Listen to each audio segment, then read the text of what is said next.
ఎన్ని వేల కోట్లైనా ఖర్చు పెడదాం, ఎన్ని లక్షల కోట్లైనా ఖర్చు పెడదాం, కానీ మనకు సంతోషకరమైన పద్ధతుల్లో రోడ్లు వేసుకోవాలి తప్ప ఏడిపించుకుంటా సూసైడ్ చేసుకుంటుంటే మనం ఆనందపడి రోడ్లు వేసుకోవడం లేదని చెప్పి వాళ్ళు అంటూ ఉన్నారు. కాబట్టి నేను ప్రభుత్వానికి వినమ్రంగా విజ్ఞప్తి చేస్తున్నా, ఒక హెచ్చరిక కూడా చేస్తున్నా. ఇప్పటికైనా జరిగిన నష్టం జరిగిపోయింది. ఇప్పటికైనా మీరు జరుగుతున్న పనుల విషయంలో మీరు సమగ్రంగా సర్వే చేసి ధరలు ఫిక్స్ చేసి రైతాంగాన్ని ఆదుకోవాలి తప్ప లేకపోతే మాత్రం చాలా తీవ్రమైన పరిణామాలు ఉంటాయని చెప్పి హెచ్చరిస్తా ఉన్నా. అవసరమైతే మేమే రైతుల పక్షాన ఎక్కడైతే రోడ్ల నిర్మాణం జరుగుతూ ఉందో మేమే రైతాంగం పక్షాన పాదయాత్రలు చేసి రైతులకు అండగా ఉండి మీ మెడలు వంచి ఈ ధరలు సవరించే ప్రయత్నం చేస్తాం. కేంద్ర ప్రభుత్వంలో మేము ఉన్నాం కాబట్టి డెఫినెట్గా మేము రైతాంగాన్ని ఆదుకునే ప్రయత్నం చేస్తామని చెప్పి మనం చేస్తూ ఉన్నాం. ఇవాళ మా రైతులు కూడా వచ్చిన వాళ్ళంతా కూడా రైతుల ఉసురు పోసుకోవద్దు, ఎద్దేడిసిన వ్యవసాయం బాగుపడదు, రైతు ఇచ్చిన రాజ్యం బాగుపడదు. రేవంత్ రెడ్డి నీకు ఓట్లేసి గెలిపించిండు, నువ్వు మర్చిపోకు. ఇవాళ రైతులను వేధిస్తూ ఉంటే, రైతులు చనిపోతూ ఉంటే, రైతులు ఇలా కంటి మీద కొనుక్కు లేకుండా టెన్షన్ పడుతూ ఉంటే నువ్వు చూస్తూ మురిసిపోతే మంచిది కాదు సుమా.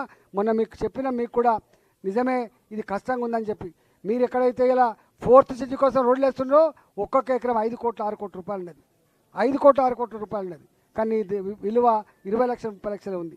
అందువల్ల రైతాంగం విషయంలో కూడా ఈ సమస్య పరిష్కరించాలని చెప్పి కోరుతున్నా. మరొకసారి విజ్ఞప్తి చేస్తున్నా, ఇవాళ ఇంతకుముందు చెప్పినట్టుగా ఉద్యోగుల సమస్యల మీదనే కాకుండా రేపు రైతాంగ సమస్యల మీద కానీ ప్రజలకు ఇచ్చిన వాగ్దానాలను అమలు చేయకుండా ఇబ్బంది పెడుతున్నటువంటి వాటి మీద రేపు ప్రభుత్వం మీద తప్పకుండా పోరుబాట సల్పే బాధ్యత ఇవాళ భారతీయ జనతా పార్టీ తీసుకుంటుందని చెప్పి మనం చేస్తూ, పోరాడే పార్టీకి, మీ పక్షాన నిలిచే పార్టీకి ఇవాళ భారతీయ జనతా పార్టీకి గెలిపించాలని చెప్పి నేను వినమ్రంగా విజ్ఞప్తి చేస్తాను.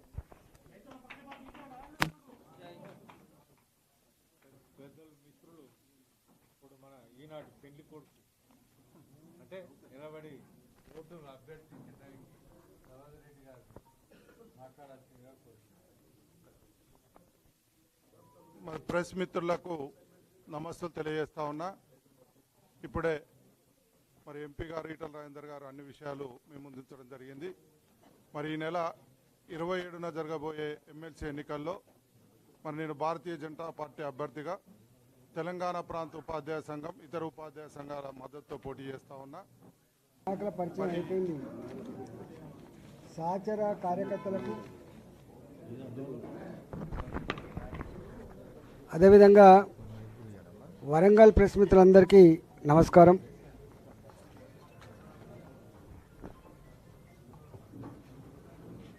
రెండు జోన్లలో, ఒకటి వరంగల్ జోన్లో టీచర్ ఎమ్మెల్సీకి, కరీంనగర్ జోన్లో teacher as well as graduates ఎమ్మెల్సీకి ఎన్నికలు ఈ నెల 27వ తారీఖున జరగబోతూ ఉన్నాయి. ఒకరోజు నేను కరీంనగర్ ఎమ్మెల్సీ స్థానంలో నేను ప్రచారం చేసి ఇవాటికి 3వ రోజు ఇక్కడ ప్రచారం చేస్తూ ఉన్నా. కేజీబీవీ స్కూళ్ళకు పోతే మా సమస్య మీద మీరే మాట్లాడినారు తప్ప సమస్య ఇంకా పరిష్కారం కాలే. మోడల్ స్కూళ్ళకు పోతే మీరు మా సమస్యల మీద కొట్లాడుతున్నారు, మీకే మా మద్దతు. గవర్నమెంట్ స్కూళ్ళలో టీచర్ల దగ్గరికి పోతే